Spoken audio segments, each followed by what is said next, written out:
देखिए, पिछली क्लास में हम लोग पढ़े थे कल शिक्षण कौशल कितने प्रकार के होते हैं, शिक्षण कौशल क्या होता है। शिक्षण कौशल के प्रकार कुल बताए थे 11, आपको पढ़ने हैं 6 या 7 ही पढ़ना है। इसमें से प्रस्तावना कौशल कल बता दिए थे। प्रस्तावना कौशल किस पे आधार पर प्रश्न पूछेंगे? पूर्व ज्ञान के आधार पर। पूर्व ज्ञान क्या कहते हैं? अनुभव। ठीक, अगला सवाल बनेगा आपका कि प्रश्नों में श्रृंखलाबद्धता किस कौशल के अंतर्गत होना चाहिए? तो प्रस्तावना कौशल के अंतर्गत। ठीक है ना। छात्रों में रुचि जगाने वाले प्रश्न किसमें पूछना चाहिए? प्रस्तावना कौशल में। ऐसे ही कौशल के घटक की बात करेंगे और वहाँ से एक बात मुख्यतः याद करिएगा, प्रस्तावना कौशल का मुख्य उद्देश्य क्या होता है? अगर सवाल बनेगा तो क्या बताएंगे? बताइए। प्रकरण निकलवाना। प्रस्तावना कौशल का मुख्य उद्देश्य क्या होता है? प्रकरण निकलवाना। ठीक है ना। आज हम लोग अभी पढ़ेंगे प्रश्नोत्तर कौशल। दूसरा कौशल होता है जब आप बच्चे से प्रस्तावना कौशल के अंतर्गत सवाल पूछेंगे, जब आप प्रश्न पूछेंगे, प्रश्न करेंगे तो क्या मिलेगा आपको? उत्तर मिलेगा। प्रश्न करते समय, उत्तर प्राप्त करते समय क्या क्या घटक या क्या क्या कंपोनेंट एलिमेंट्स होने चाहिए उस पर चर्चा करेंगे। सबसे पहले क्या लिखा गया है? कभी कभी ऐसा होता है कि आप जो बात बताए हैं, चाहे बच्चा बताना चाहता है लेकिन बताते समय वह आधा अधूरा उत्तर बताता है, और आधा अधूरा उत्तर में आप चाहते हैं कि वह बच्चा पूरा जान जाए, तो वहाँ पर आप तुरंत हिंट दे देंगे। अंग्रेजी में क्या बोलते हैं? हिंट देना। हिंदी में क्या बोलेंगे? संकेत देना। तुरंत ये बात बता देंगे। अच्छा, ये बात जैसी बात बोलेंगे बच्चा तुरंत वह उत्तर क्या करेगा? पूरा बताने का प्रयास करेगा। बात समझिए ना। सवाल बना हुआ है कि जब बालक उत्तर देने में असमर्थता जाहिर करे तो प्रश्नोत्तर कौशल में कौन सा घटक का प्रयोग करना चाहिए? तो कौन सा घटक है? पहला, जब उत्तर देने में असमर्थ हो, बताने में त्रुटियां कर रहा हो, आधा अधूरा बताए, वहां पर क्या दे देंगे? तुरंत संकेत दे देंगे। देखते हो टीचर लोग कोई बात करते हैं, ठीक है बताइए बताइए, बता ले रहे हैं आप। ठीक है, अच्छा ये होता है। जैसे एक पॉइंट बताते हैं, अगला 2-4 लाइन क्या कर देता है? बता देता है। अब ये वाली बात नहीं कि पूछेंगे अच्छा बताओ कि न्यूटन का नियम पता है? कहाँ सर? बिल्कुल पता है, लेकिन अंतिम लाइन हमको पता है।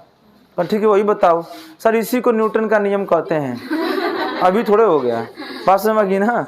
तो इसी तरीके का संकेत देना शुरू में या उत्तर को अस्पष्टता जाहिर करने में अगर संदेह उत्पन्न होता है तो वहाँ पर क्या देगा? संकेत। अगला क्या होगा?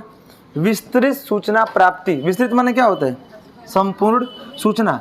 देखिए क्या लिखा गया इसमें कि अगर कोई बच्चा किसी प्रकार का उत्तर अभी हाल ही में आप बताए हैं और वह देने में क्या जाहिर करता है? असमर्थता, तब वहाँ पर आप उस टॉपिक पे चर्चा एक बार और करेंगे। जब लगे कि प्रत्येक बच्चा या आपका बताए हुए प्रश्न का उत्तर बच्चा बताने में बार बार असमर्थ हो रहे हैं, सभी बच्चे 2-4 बच्चों से सवाल करेंगे ना, 2-4 बच्चों में भी असमर्थता जाहिर लगती है, तब तुरंत वहीं पर आप उस टॉपिक को एक बार और क्या करेंगे? डिस्क्राइब करेंगे, बताएंगे, अभ्यास कराएंगे। जैसे देखते होंगे मौखिक सवाल जब कोई पूछा जाता है, किया जाता है, तो तुरंत सर कोई भी हो, कोई टॉपिक बताने के बाद उसके बारे में 2-4 पॉइंट में क्या कर देते हैं? चर्चा करते हैं। अब 2-4 पॉइंट में मुख्य केंद्रित चर्चा करना है, क्या कहलाता है? विस्तृत सूचना प्राप्ति कहलाता है। अगला क्या लिखे हैं? पुनः केंद्रीकरण। देखिए पुनः केंद्रीकरण जो होगा, जब बच्चा या अध्यापक प्रश्न सही तरीके से या अध्यापक पूछ न पाए या तो बच्चा सुन न पाए। नहीं देखते हो कुछ बच्चे को, सर फिर से एक बार दोहराइए, तो ये नहीं कि आप तुरंत कहेंगे कि नहीं मैं नहीं दोहराऊंगा। तुरंत उस टॉपिक पे एक बार क्या करेंगे? आप केंद्रीकरण करेंगे, ध्यान आकर्षित करेंगे, करके वह बात पुनः उससे मतलब पूछें, ध्यान सुनिए। और ध्यान सुनना क्या कहलाता है? विचारों का आदान प्रदान संप्रेषण कहलाता है ना। और वही पुनः मतलब एक बार आपने अगर सवाल पूछा तो फिर दोबारा यह दायित्व बनता है कि फिर दोबारा पुनः आप क्या करें? सवाल को रिपीट करें। देखते होंगे एक सवाल का जवाब 4 बच्चों से आपने पूछा, अब 5वें बच्चे से पूछने के बाद 5वां बच्चा कहता सर जी फिर से सवाल बताइए। तो ये नहीं कि आप तुरंत उसे नहीं बताएंगे, तुरंत आप केंद्रीकरण उसको बात को बता के और विचारों का आदान प्रदान मतलब प्रश्न करके पुनः उसे केंद्रीकरण करेंगे कि यही प्रश्न पूछा जा रहा था। अंतिम क्या लिखे हैं? इससे बचना चाहिए, चाहे वह शिक्षक हो चाहे शिक्षार्थी। ऐसा प्रश्न मत पूछ लीजिए कि बच्चा उसमें क्या निकालने लगे?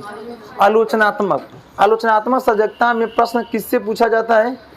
क्यों, कब। ऐसा सवाल मत पूछे कि लड़का तुरंत सर कैसे होता है, क्यों हुआ, कब होता है। ऐसा सवाल जब करेगा तो इसका संपूर्ण एवं पर्टिकुलर जानकारी आप नहीं दे सकते हैं, और जब नहीं देंगे तो आपके पढ़ाने आप क्या नजर आने लगेगी। आलोचना माने क्या होता है? कमी। ऐसी बच्चा भी उत्तर आपने बता दिया, जैसे इन केस पूछा, अच्छा बच्चों आप बताइए भारत देश में ठीक जलवायु कितनी प्रकार से पाई जाती है। अब बच्चा बता दिया नॉर्मल कि सर भारत देश में इतनी जलवायु पाई जाती है, 2-3 नाम ले लिया। अब वहाँ पे एक ऐसा जलवायु का नाम ले लिया जो वास्तव में है ही नहीं। बात समझिए ना, जैसे दे दे वहाँ पर आप बच्चा बता दिया है कि ठंडी, गर्मी एवं बरसात 3 ऋतु होती है, शीत ऋतु ऐसे। वहाँ पे बता दिया सर एक तो और होता है आर्द्र ऋतु भी होती है। तो आर्द्र ऋतु अगर कह रहा है बच्चा तो वहाँ पर आप ऐसा सवाल न पूछिए अब आर्द्र ऋतु क्या होता है बताइए, आर्द्र माने क्या होता है। ठीक, अगर ऐसा पूछने लगे, ऐसा सवाल नहीं करेंगे ना पूछेंगे जिसमें बच्चे के या आपके अंदर क्या नजर आए? कमी। इस बात से आप क्या रहेंगे? सजग रहेंगे, ध्यान देंगे कि जो सवाल किया जा रहा है वह सवाल क्या है, मतलब पर्टिकुलर उसका जवाब दिया जाए और उसमें क्यों, कब, कैसे का कोई प्रत्यय न आए। जब नहीं आएगा तो उसी को कहते हैं आलोचनात्मक क्या? सजगता कहा जाता है। ठीक है ना। एक बार ये सवाल पूछा गया है, एक ही प्रश्न कई छात्रों से पूछना प्रश्नोत्तर कौशल का किस घटक के अंतर्गत आएगा? एक ही सवाल पुनः प्रेषण। नहीं समझ बात? जैसे देखते होंगे कभी आपको एक सवाल आपसे किया और पूछ दिया, आपने उत्तर बताया सही, फिर भी वही सवाल अगले से हमने पूछा, अर्थात हम पुनः क्या करना चाह रहे हैं? प्रेषण। बात समझ ना, यही कहलाता है कि एक ही प्रश्न कई छात्रों से पूछना क्या कौन सा घटक के अंतर्गत आएगा? पुनः प्रेषण के अंतर्गत आएगा। एक ही प्रश्न कई छात्रों से, यहाँ तक कि क्या पूरा एक बार फिर से। ठीक, देखिए इसीलिए इधर लिखे हैं कि इधर लिखेंगे भी तो आप लोग जो लेट आएंगे। प्रश्नोत्तर कौशल के अंतर्गत 2 ही घटक होते हैं बस। प्रश्नोत्तर को तोड़ेंगे तो क्या मिलेगा? प्रश्न और उत्तर। प्रश्न करेंगे और उत्तर प्राप्त होगा। अगली कंडीशन यहाँ पे मत समझिएगा कि शिक्षक प्रश्न करेगा और शिक्षार्थी उत्तर बताएंगे, नहीं। कभी शिक्षार्थी भी उत्तर प्रश्न करेगा तो शिक्षक क्या बताएगा? उत्तर बताएगा। उसमें से घटक कैसे कैसे आप क्या करेंगे? संकेत देना सिर्फ शिक्षक करेगा, टीचर और विद्यार्थी नहीं करेगा। शिक्षक कोई सवाल किसी बच्चे से पूछा और वहाँ पे कोई बच्चा जो है वह करता है कि उत्तर देने में असमर्थ हो जाता है। असमर्थ का मतलब आधा अधूरा बताया, उसमें आप थोड़ा सा बच्चे को हिंट दे देंगे। हिंट को मतलब क्या बोलते हैं? संकेत देकर उसका सही जवाब प्राप्त करना ही क्या कहलाता है? प्रश्नोत्तर कौशल का पहला घटक कहलाएगा। विस्तृत सूचना प्राप्ति। जब कोई बच्चा किसी 2-4 बच्चे उस सवाल का जवाब बताने में एकदम क्या हो जाते हैं? असमर्थ हो जाते हैं, जबकि वो टॉपिक या वो पॉइंट आपने क्या कर लिया है? पढ़ा दिया है। उस केस में आप क्या करिएगा? उस टॉपिक को एक बार आप पुनः क्या करेंगे? क्लास में चर्चा करेंगे। और चर्चा किस रूप में करेंगे? विस्तृत रूप में। और जब चर्चा कर देंगे तो फिर बच्चे को दिमाग में कंसंट्रेट हो जाएगा और वो पूरा सवाल जब करेंगे तो बच्चा उत्तर क्या करेगा? बता सकेगा। पुनः केंद्रीकरण। वही मैंने बताया कि अगर बच्चे को टॉपिक कोई पूछा गया, अगर नहीं सवाल पूछे 1-2 बच्चों से, अगला बच्चा फिर कहता है सर जी हमको सवाल फिर से नहीं समझ में आया, या सवाल फिर से रिपीट करिए, तो ऐसा नहीं कि आप नहीं करेंगे, पुनः उस सवाल पर क्या करेंगे? आप केंद्रीकरण करेंगे, बताने का बच्चे से क्या करेंगे? प्रयास करेंगे। पुनः प्रेषण। एक ही सवाल का अगर एक सवाल आपसे पूछा गया, आपने उत्तर सही बता दिया, फिर भी अदर बच्चे से भी वो सवाल क्या करेंगे? हम पूछेंगे, जिससे अगर एक बच्चा मान लीजिए बताया, कभी कभी देखते होंगे जब बच्चे के अंदर कॉन्फिडेंस नहीं रहता है तो तुरंत उसे लगता है कि लग रहा है कि उसका उत्तर गलती था, वह लगता है कुछ और बताने। तो जब पुनः प्रेषण करेंगे तो बच्चे के अंदर क्या जगेगा? आत्मविश्वास। बस में जब आत्मविश्वास से जवाब देगा तो उसमें किसी प्रकार का कोई त्रुटि नहीं होगा। और अंतिम लिखा गया है क्या? आलोचनात्मक सजगता। प्रश्न ऐसा पूछेंगे, एक निश्चित उत्तर वाला पूछेंगे। अगर उसमें आप विभिन्न उत्तर वाला पूछ देंगे तो बच्चा क्या पूछने लगेगा? क्यों, कब और कैसे। और जब क्यों, कब, कैसे पूछेगा तो आप भी अत्यधिक उत्तर या समझाने में अगर असमर्थ हो गए तो वही पढ़ाने में क्या आ जाएगी, आपकी कमी आ जाएगी। आलोचना माने क्या होता है, कमी। और शिक्षक को यह ऐसा बचना चाहिए, ऐसे पॉइंट, ऐसी टॉपिक बताना चाहिए जिससे बच्चे को वह टॉपिक तुरंत क्या हो जाए, क्लियर। और जब क्लियर हो जाएगा तो उसके अंदर जो कमी, मतलब बच्चों को ये नहीं लगेगा कि सर जी में कुछ कमी थी। ऐसा इस तरीके से क्या होना चाहिए, सजग रहना चाहिए। सजगता माने क्या होता है बताइए, स्वयं से आप बचाव करेंगे। सजग, जैसे देखते होंगे कोई सामान या कोई वस्तु काम कर रहे हैं, किसी वैसा कार्य, तो कहते हैं अपने आप से सजग रहना चाहिए कि चोट न लग जाए। बस समझिए, अब कोई और थोड़े आपको आके बचाएगा, काम आप कर रहे हैं, कोई और आके बचाएगा। तो यही यहाँ पर लिखा गया सजगता। जब प्रश्न ऐसे पूछें कि उस प्रश्न में किसी प्रकार का क्यों, कब, कैसे वाला कोई जवाब न करे, और नहीं करेगा तो आप सजगता से क्या हो जाएंगे, बच जाएंगे। ठीक, ये आपका होता है प्रश्नीकरण कौशल। अगला कौशल है व्याख्या।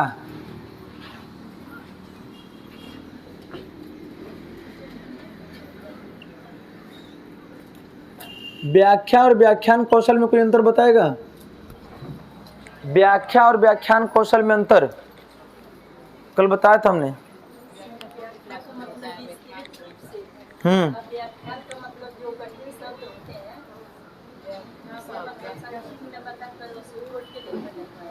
ठीक, और कोई? व्याख्या और व्याख्यान में अंतर कोई भी, गर्ल्स, बॉयज, एनीबॉडी एल्स, कोई भी बता सकता है। छोटे प्रश्न को लिखा जाता है, व्याख्यान बड़े क्लास में जो बताया जाता है। ठीक, और कोई?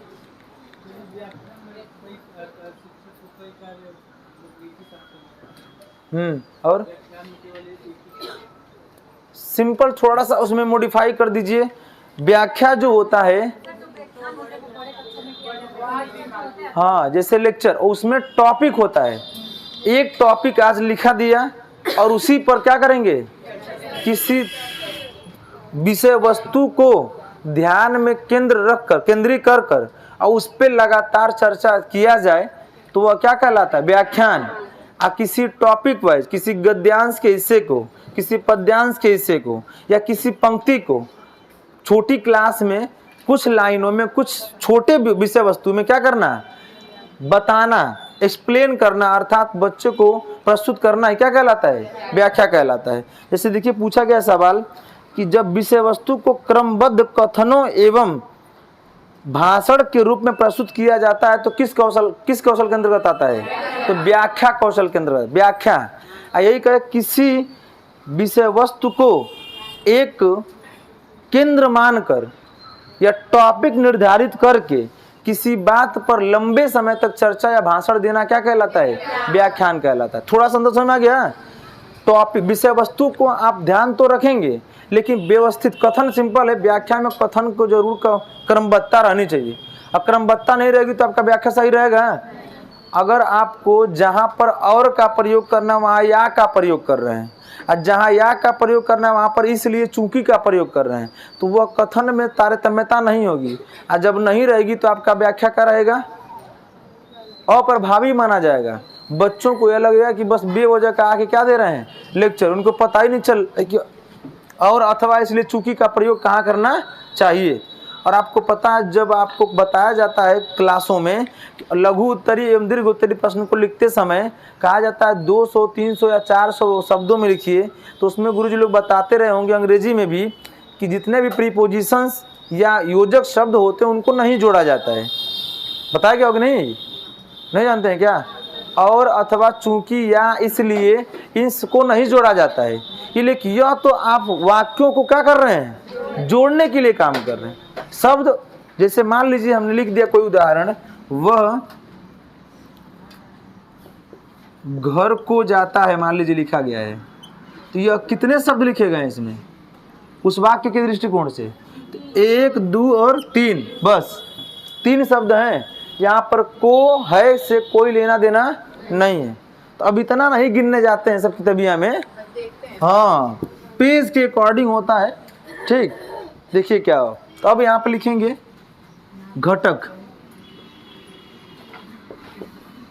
परिभाषा लिखना चाहते हैं तो लिख लीजिए, छोटी सी परिभाषा है व्याख्या कौशल की। सिंपल लिख लीजिए। जब विषय वस्तु को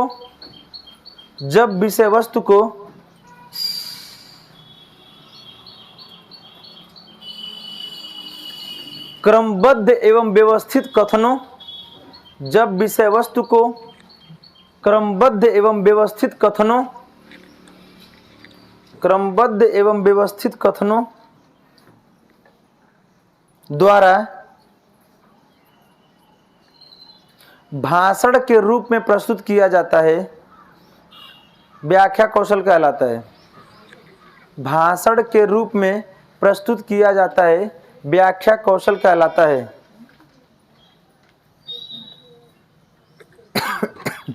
व्याख्या कौशल कहलाता है।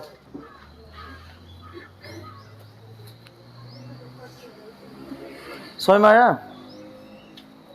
घटक लिख लीजिए।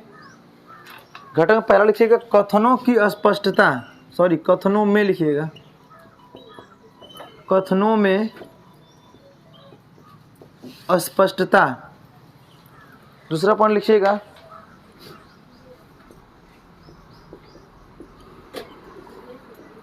भाषा प्रवाहपूर्ण, भाषा प्रवाहपूर्ण। अगला लिख लीजिएगा कथनों में तारतम्यता, कथनों में तारतम्यता। उपयुक्त शब्दों का प्रयोग,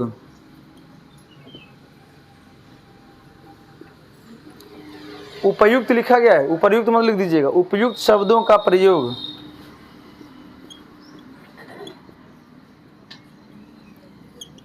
बीच बीच में प्रश्न पूछना, प्रश्न पूछना। असंबद्ध कथनों से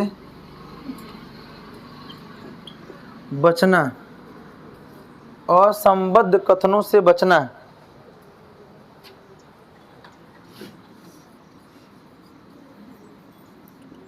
वाक्यों को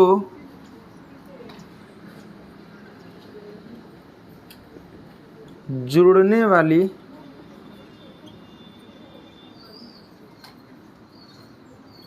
शब्दों का प्रयोग।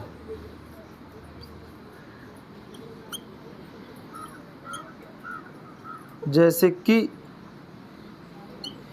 इसलिए,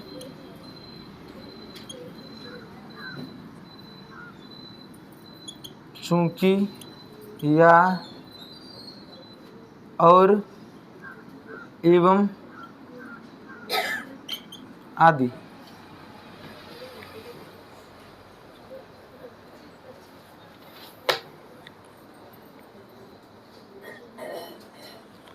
मैं कहा था कि व्याख्या कौशल मतलब कोई भी आके यहाँ पर लेक्चर दे सकता है, बस उसे क्या आना चाहिए, शब्दों का चयन करने आना चाहिए।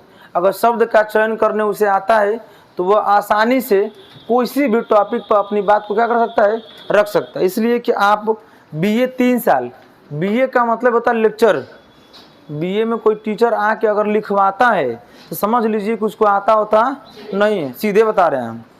बीए का मतलब होता है bachelor of art, bachelor degree जो होती है उसमें लेक्चर दिया जाता है। देखिए जो कोई प्रोफेसर पढ़ते होंगे, जो लोग प्रवक्ता चयन होके आते हैं लोग सरकारी संस्थाओं या पीएचडी करके जो आएंगे लोग कॉन्वेंट के, अरे यहाँ महाविद्यालयों की बात नहीं कर, महाविद्यालयों में तो सब लोग यही बीए एमए एमएड करके जाके क्या कर रहे हैं, लोग पढ़ा रहे हैं, ठीक है ना।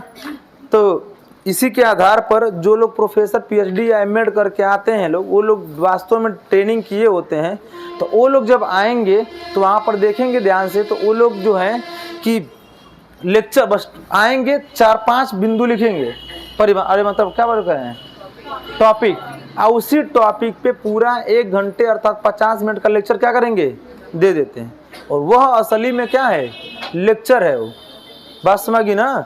और इसलिए उनको लेक्चरर कहा भी जाता है, इसीलिए कि वो लेक्चर देंगे। और कोई आ गया किताब लेके लिखवा रहा है, BA MA या MSc में ऐसे, तो समझ लीजिए कि उसको आता होता नहीं है, बस उसकी तबीयत पर डिपेंड है, किताब छोड़ लीजिए कुछ नहीं आएगा। बात समझी ना। तो वही बात है यहाँ पे कि व्याख्या कौशल के अंतर्गत सबसे पहला कथनों में क्या हो जाएगा, अस्पष्टता। सबसे पहली बात, जब भी कोई आप बात कथन बोलें तो एकदम स्पष्ट। अब ऐसा न बोल दीजिए कि बच्चे को आगे वालों सुनाई दे, पीछे वालों समझे ना कि क्या बोले हैं। ठीक, जो भी कथन बोले एकदम क्या बोले, अस्पष्ट। अगला, भाषा प्रवाहपूर्ण। भाषा जो भी प्रयोग करें आप, चाहे हिंदी हो चाहे अंग्रेजी, बात समझिए, चाहे उर्दू, कुछ भी प्रयोग करिए उसमें प्रवाहपूर्ण, मतलब ऐसा न लगे कि लग रहा है कि हिंदी देख देख के बोल रहे हैं। चाहे अंग्रेजी, कभी कभी देखते कुछ ऐसे सेंटेंसेस में हो जाता है जहाँ पर जो पहली बार स्पीच अंग्रेजी में देने आया हो तो उसको समस्या होती है। आज जो अंग्रेजी लगातार बोल रहा है, उसके प्रयोग में है, उसके देखेंगे बोलते बहुत फर्राटेदार अंग्रेजी बोल रहे हैं, लिखा होता कहीं कहीं फर्राटेदार अंग्रेजी बोलना सीखें। तो वहाँ पर इसका अर्थात तो क्या है, भाषा प्रवाहपूर्ण है। कोई भी बात आप किसी भाषा का चयन, फिलहाल हम लोगों की मातृभाषा क्या है, हिंदी, तो हिंदी में तो हम प्रवाहपूर्ण कर सकते हैं। कब करेंगे, जब आप यह सारी चीज़ जानते होंगे कि कब कौन सा, किस वाक्य में कौन सा जोड़ने वाली कड़ी का क्या करेंगे, प्रयोग करेंगे। ठीक, जैसे देखिए कुछ लोग या और में सोचते हैं एक ही बात है, जबकि या का मतलब जैसे राम या श्याम, मतलब दोनों में से कोई एक ही आएगा, और राम और श्याम का मतलब दोनों आएंगे। बात समझी ना, यही अर्थ हुआ। तो इसका मतलब भी पता होना चाहिए। अगली कंडीशन देखते होंगे, मान लीजिए लगातार 4-5 चीज़ें लिखनी है और फिक्स है कि 5 ही चीज़ है वहाँ पर, तो आप पहला दूसरा तीसरा जो बोलेंगे कामा लगा के बोलेंगे, और अंतिम वाला जो होगा एवं बोलेंगे, और नहीं वहाँ बोलेंगे, क्या बोलेंगे, एवं। जहाँ पर 2 होगा, द्वंद्व समास पढ़े हैं, द्वंद्व समास में माता और पिता कि माता एवं पिता तोड़ते हैं। अगर वही कई लोग होंगे, जैसे भाई बहन माता एवं, तब पिता हो जाएगा। अब वहाँ पर सिर्फ 2 ही लोगों में बताना होगा, तो वहाँ पे क्या प्रयोग करेंगे, और का प्रयोग करेंगे। बात समझी ना। इस तरीके से अगला हो गया, कथनों में क्या होनी चाहिए, जब भी आप व्याख्या देने जाएं तो तारतम्यता का मतलब जो पहला कथन आपने बोल दिया उस कथन का संबंध अगले कथन से भी क्या है, होना चाहिए। अर्थात टॉपिक से भटक के बात नहीं करेंगे, और टॉपिक से भटकेंगे तो कथनों में तारतम्यता क्या हो जाएगी, टूट जाएगी। और जब टूट जाएगी तो आपका व्याख्या कौशल क्या हो जाएगा, खराब हो जाएगा।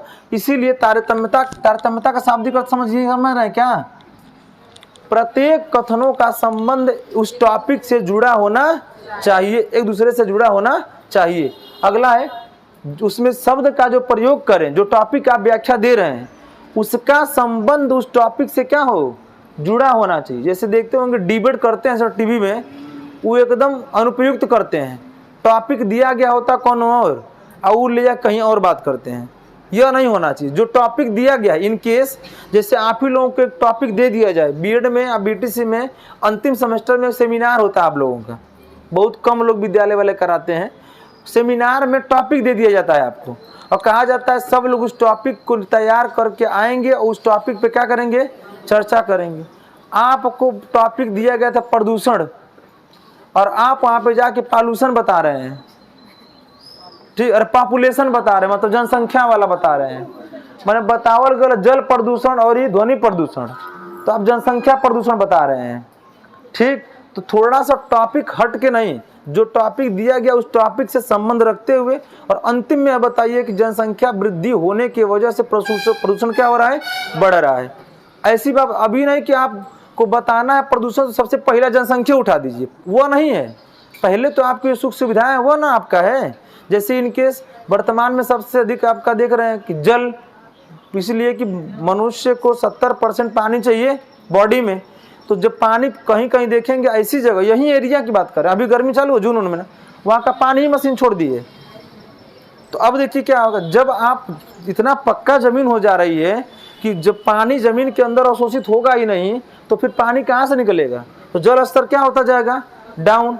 नदियों नदियों का पानी पीने योग्य नहीं रह गया, पहले के लोग जो यही पीते थे, इसलिए कि इतना ज़्यादा प्रदूषण, मतलब पॉलीथीन, विभिन्न प्रकार के पेय पदार्थों के बॉटल्स, ये सारी चीज़ हम जहाँ तहाँ वहाँ क्या कर देते हैं, फेंक दे रहे हैं। और फेंक देते हैं तो उससे निकलने वाली गैसेस या उससे प्रदूषण जो होता है उसको क्या करता है, नुकसान पहुँचाता है, जिससे हम नदी एवं तालाब का पानी क्या हो जाता है, दूषित हो जाता है। ऐसे चिमनियों से निकलने वाले, ये बात हमने क्या बताया, देख रहे हैं, एक क्रमबद्धता हो गई।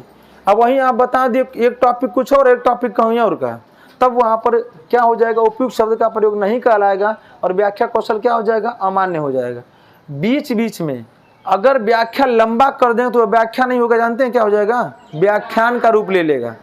व्याख्या आपने 4-5 लाइन में कहा, अब इससे सवाल क्या क्या बनेंगे, एक बार रिपीट करते हैं, सवाल क्या क्या बनेंगे। ध्वनि प्रदूषण का मुख्य कारण क्या है, बढ़ते यातायात के साधन, ऐसा बच्चा बता दिया ना। अब बच्चे को समझ में आ जाएगा कि इस टॉपिक से ऐसे सवाल भी आते हैं, तो बीच बीच में प्रश्न पूछेंगे ना तो बच्चे आपकी बात ध्यानपूर्वक क्या करेंगे।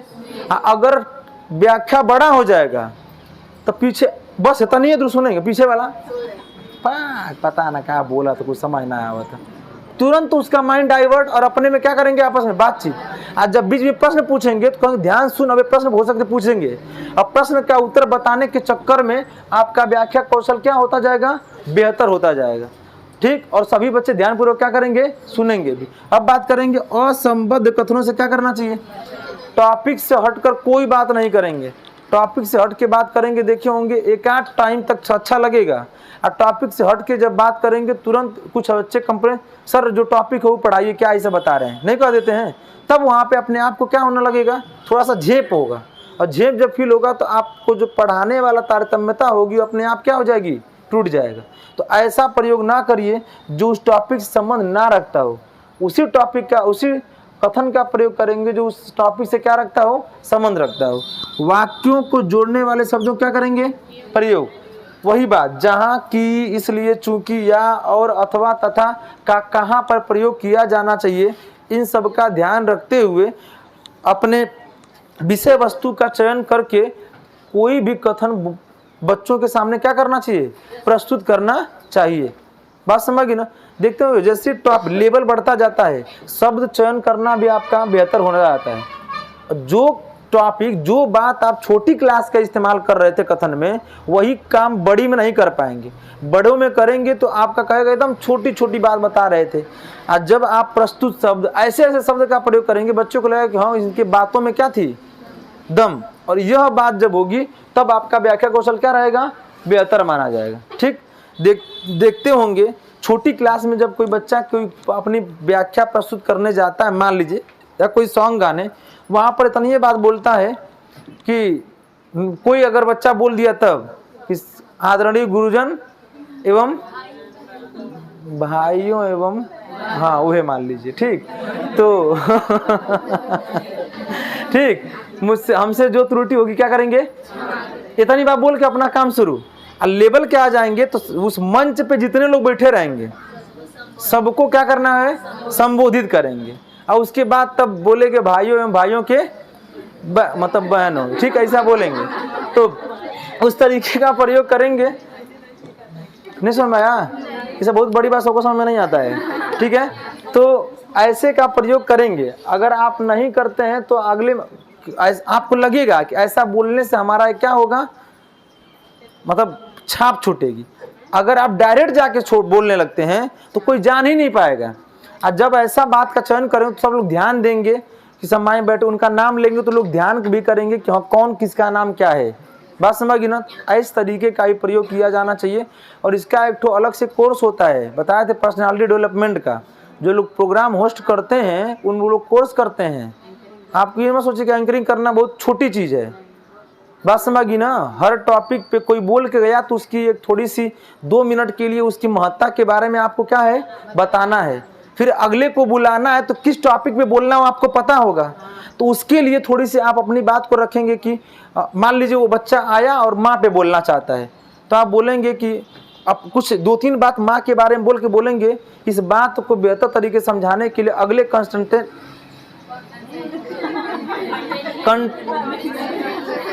अगले क्या आ रहे हैं, अगला लड़का आ रहा है और आपको बताएगा। बात समझी ना। तो इस तरीके से होता है।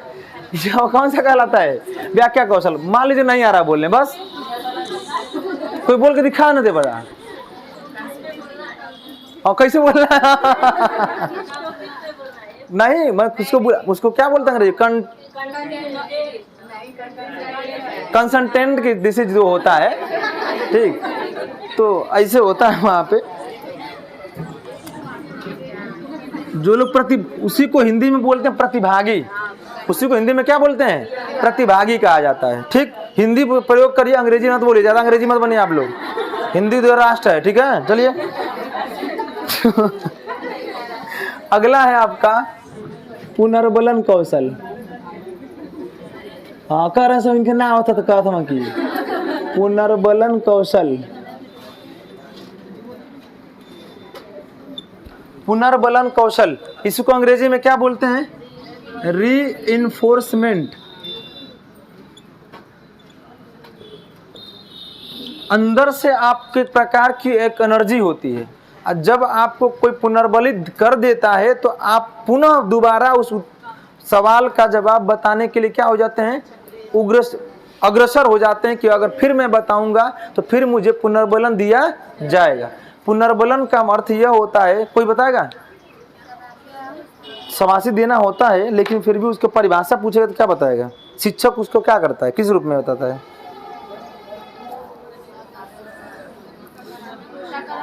शिक्षण के दौरान। ठीक है ना, शिक्षण के दौरान शिक्षार्थियों में क्या करना, ऊर्जा उत्पन्न करने के लिए प्रश्नों का उत्तर मिलने के बाद शिक्षक जो प्रतिक्रिया देता है उसी को हम क्या बोलते हैं, पुनर्बलन कहते हैं। शिक्षक द्वारा ही दिया था, अब लड़का मास्टर को नहीं देगा, गुरुजी बहुत शाबाश गुरुजी, ऐसा थोड़े नहीं क्या बोलेगा, बस समझी ना शिक्षक बच्चे को बोलेगा, बात समझी ना। तो वही पुनर्बलित करने के लिए जिस शब्द का प्रयोग करता है, जो प्रतिक्रिया देता है, वही क्या कहलाता है। प्रतिक्रिया दो प्रकार की होती है, एक सकारात्मक एक नकारात्मक। सकारात्मक को ही धनात्मक बोलते हैं और नकारात्मक को ऋणात्मक बोलते हैं, यही बताए थे। अर्थात पुनर्बलन कितने प्रकार का होता है, मुख्यतः दो प्रकार का। एक लिखिए, परिभाषा लिखिए, शिक्षण के दौरान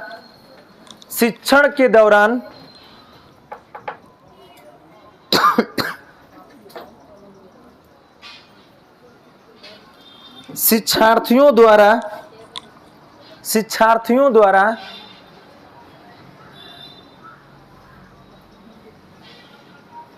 क्रियाकलाप के फलस्वरूप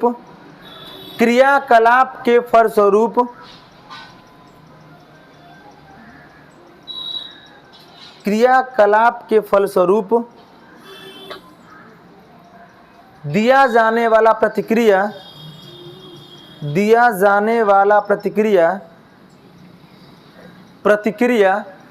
पुनर्बलन कौशल कहलाता है। पुनर्बलन कौशल कहलाता है। कोई भी कार्य कर रहा हो, चाहे वह लैब में प्रयोग कर रहा हो या कोई प्रोजेक्ट सबमिट करके लेके गया हो बना के, कोई भी काम करेगा बच्चा। ये नहीं कि बस प्रश्न पूछने पर ही आप देंगे, बस नहीं समझ हमारी बात। ये मत करिएगा कि बस आपने प्रश्न पूछा तब भी वेरी गुड बोलिएगा। अगर कोई बढ़िया काम, मान लीजिए आपको किसी प्रकार का इनकेस अरे क्या बोलते हैं, बच्चा टीचर्स डे पे मान लीजिए आपको पेन गिफ्ट कर रहा है, तो आप थैंक यू नहीं बोलेंगे वहाँ पे। अब हम थैंक यू थोड़े, वो उसका दायित्व है, तब आप बोलेंगे वेरी गुड। ऐसे ही आप भी पढ़िए कि आपको भी ऐसी सफलता क्या हो, प्राप्त हो। अब वहाँ पे थैंक यू बोल के आप एहसान कर रहे हैं बच्चे पे। थैंक यू कब बोला पता है, धन्यवाद कब, जब आप किसी ऐसी सिचुएशन में हैं और वह आपको हेल्प कर दिया, सहायता कर दिया, तब वहाँ पर क्या बोलाता है, धन्यवाद। जैसे इनकेस आप रास्ते से आ रहे हैं और आपको लेट हो रहा है, आप कोई लिफ्ट दे दिया, तब उसको क्या बोलेंगे, आप नहीं बोलेंगे तब वहाँ पे थैंक यू धन्यवाद बोलेंगे। ठीक, और जिसका कर्तव्य है, वो जिस आपके पढ़ने का कर्तव्य है, आप पढ़ाई में अव्वल आ गए तो वहाँ पे शाबाशी देंगे, ना कि धन्यवाद बेटा बहुत पढ़ो, धन्यवाद थोड़ा देंगे बच्चे को, वहाँ पे बोलेंगे शाबाश। ऐसे ही आप पढ़िए कि आगे और अग्रसर क्या करिए, अच्छे नंबर लेके आए, हाँ आगे बढ़िए। ठीक, तो वही यहाँ पर कहा गया है, किसका कहाँ प्रयोग करना है, इस बात को इतना यही होता है कि आडंबर भरी दुनिया में आप जो बोल दिए सब क्या है, सही है। पहले आडंबर नहीं था, पहले की वैदिक कालीन, बौद्ध कालीन, मुस्लिम कालीन शिक्षा में आडंबर नहीं था, तो वहाँ पर जो भी होता था एकदम गुरु तुरंत डांट देता था किसी कार्य पे बच्चे को, और बच्चे को लगता था कि हाँ मैंने गलती किया है, अगली बार सुधारता था। आजकल लड़का जाना था गलती है और डांट दिए, डर जाना था मुझे हमें से। बच्चा गलत उत्तर प्रतिक्रिया करने लगता है। तो ऐसा नहीं करेंगे। उसमें लिखिएगा सकारात्मक और एक क्या होता है नकारात्मक। सकारात्मक को क्या बोलते हैं धनात्मक बोला जाता है, नकारात्मक क्या बोलते हैं ऋणात्मक पुनर्बलन के नाम से जानते हैं। अब बात करेंगे सकारात्मक में भी दो होता है, बात समझिए ना। एक होता है आपका कोई पानी लिया है मुंह नहीं लगाए हैं, अरे पूछ रहे हैं, दे दीजिए दे दीजिए।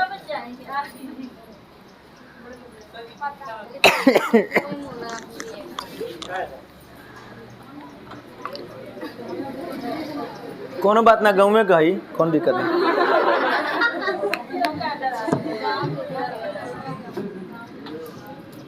वो अरे थोड़ा डर होला। चलिए अगला देखिए। एक होता है शाब्दिक पुनर्बलन, शाब्दिक सकारात्मक पुनर्बलन होगा, एक होगा अशाब्दिक सकारात्मक पुनर्बलन। ऐसे ही ऋणात्मक में भी दो होता है, एक होता है शाब्दिक ऋणात्मक पुनर्बलन और एक होता है अशाब्दिक ऋणात्मक पुनर्बलन। ठीक, शाब्दिक में कोई बताएगा क्या क्या आता है?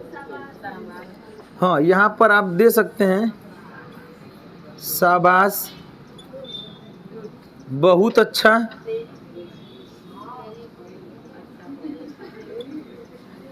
अंग्रेजी पढ़ा रहे हैं तो क्या बोलेंगे वेरी गुड,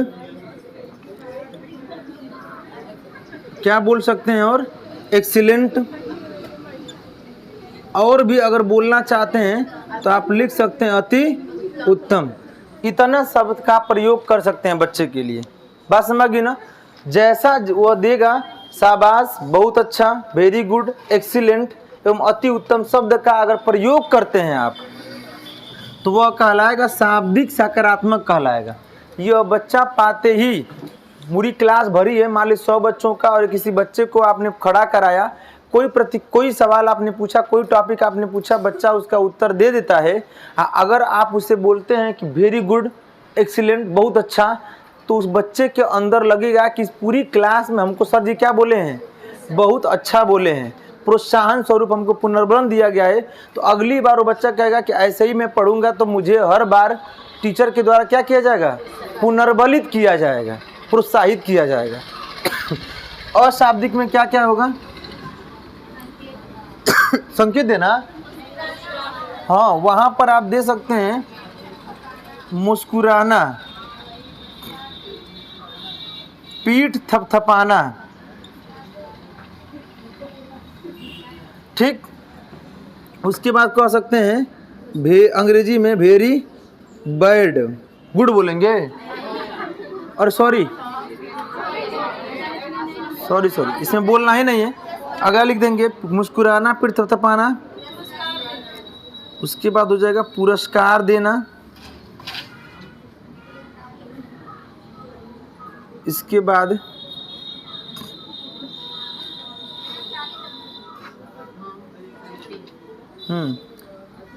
कार्यक्रम के लिए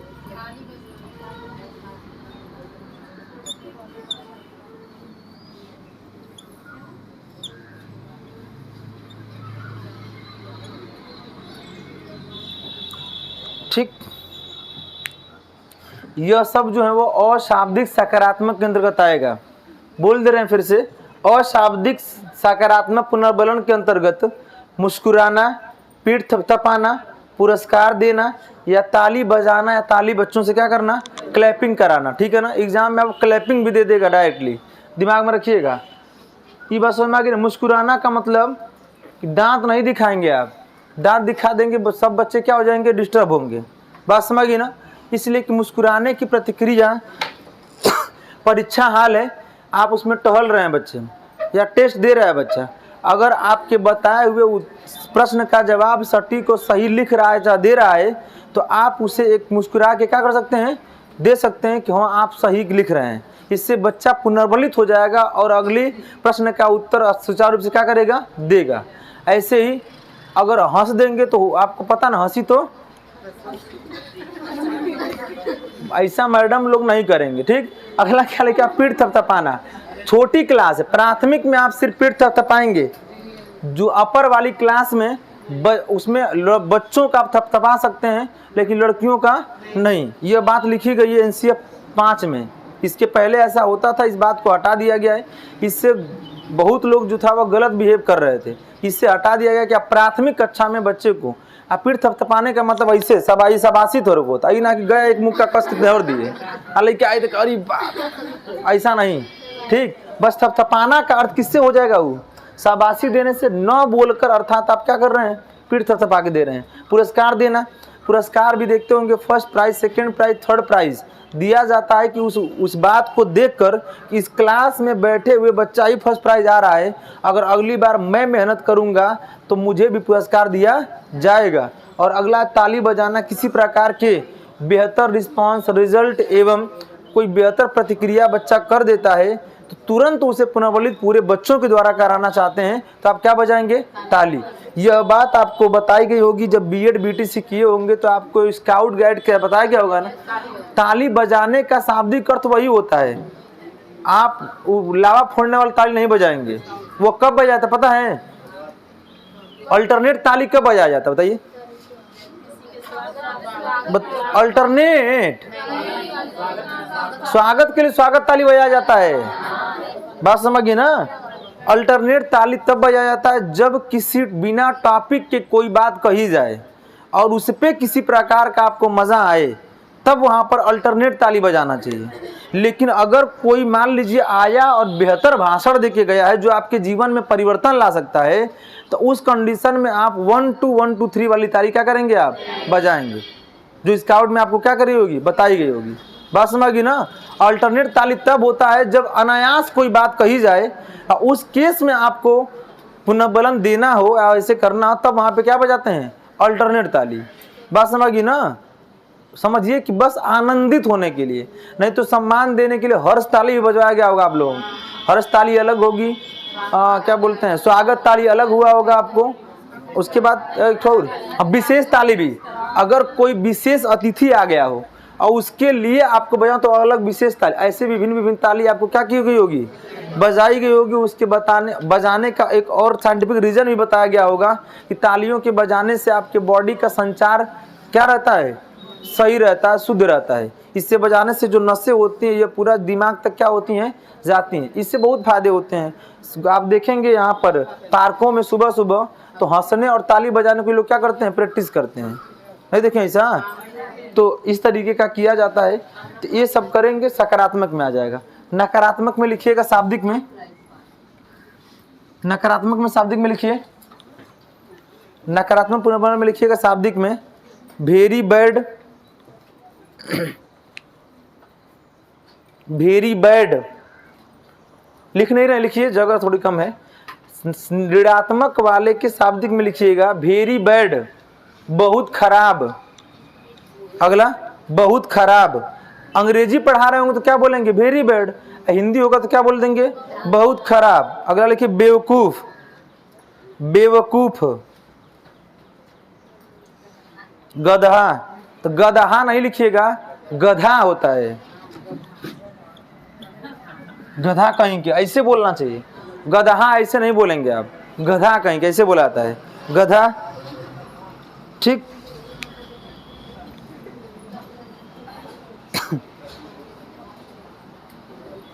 ठीक है ना। इतना सब आप उसको क्या करेंगे, नकारात्मक में बोलेंगे, बोल कर देंगे। और शाब्दिक में लिखिएगा, और शाब्दिक में दंड देना, दंड देना,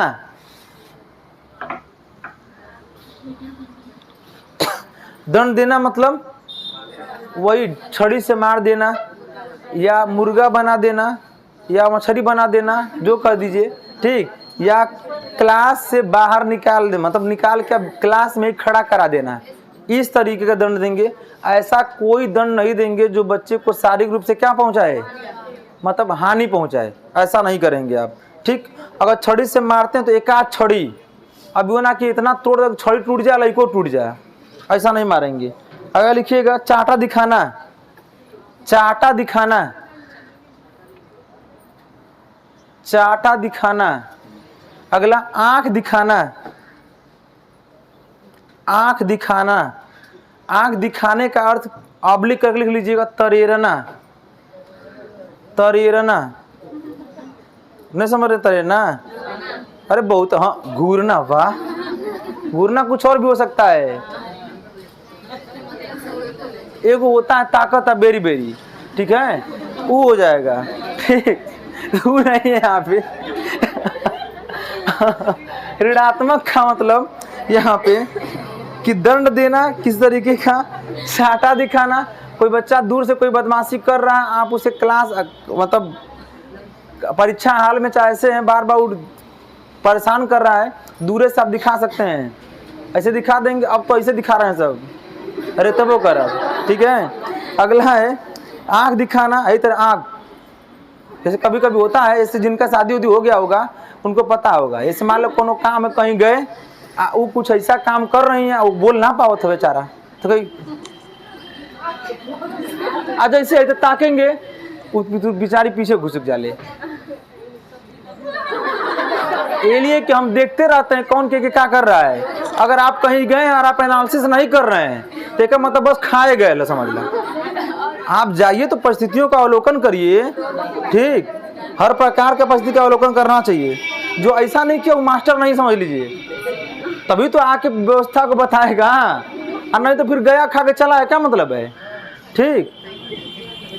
अगली कंडीशन, आप ऐसा नहीं करते तो इतनी साज सज्जा व्यवस्था की गई है दिखाना, दिखाने के लिए ना, तब फिर है कि नहीं बलवंत जी? उपेंद्र जी बताइए, फरवरी में उपेंद्र जी का है क्या? 14 फरवरी के? अच्छा चलिए तब ठीक।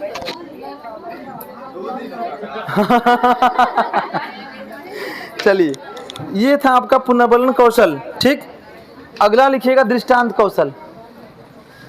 इसमें कोई समस्या, तीनों अभी जो बताएं, प्रश्नोत्तर कौशल, व्याख्या कौशल या पुनर्बलन कौशल में कोई समस्या बताइए, ठीक। किसके? अच्छा हाँ सॉरी, लिख लीजिए पुनर्बलन कौशल के घटक, पुनर्बलन कौशल के घटक, घटक लिख लीजिए। पहला पॉइंट लिखिएगा, छात्रों के प्रतिक्रिया का आदर करना, छात्रों की प्रतिक्रिया का आदर करना।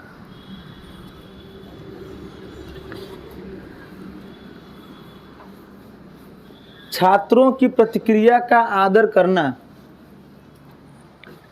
अगला पॉइंट, पुनर्बलन का सही समय पर समुचित प्रयोग, पुनर्बलन का सही समय पर समुचित प्रयोग, पुनर्बलन का सही समय पर समुचित प्रयोग।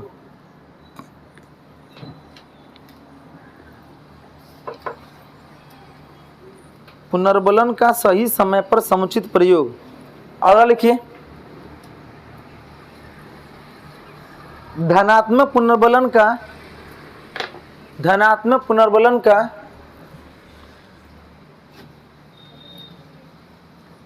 अधिक से अधिक प्रयोग, धनात्मक पुनर्बलन का अधिक से अधिक प्रयोग। वही बतिया एक ही में सब लिखवा दिए हैं भाई। अगला,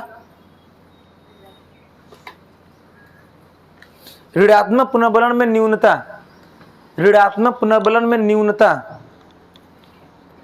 ऋणात्मक पुनर्बलन में न्यूनता।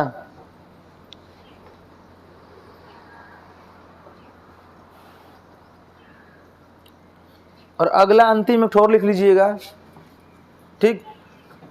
बार बार एक ही प्रकार का, बार बार एक ही प्रकार का, एक ही छात्र पर पुनर्बलन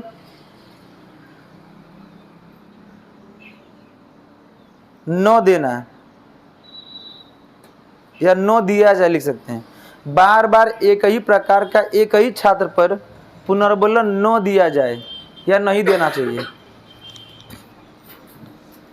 समझ की बात। पहला पॉइंट क्या लिखा आपने, छात्र अगर गलत उत्तर भी देता है तो आप उसे डांटिए नहीं, भाग बेवकूफ गधा की सब क्या आता है तुमको, ऐसा नहीं बोलेंगे आप। ये ठीक है आपने बताने का प्रयास किया लेकिन सही उत्तर नहीं होगा, कोई और बताइए। ऐसे बोले तो बच्चे को हीनता महसूस नहीं होगी।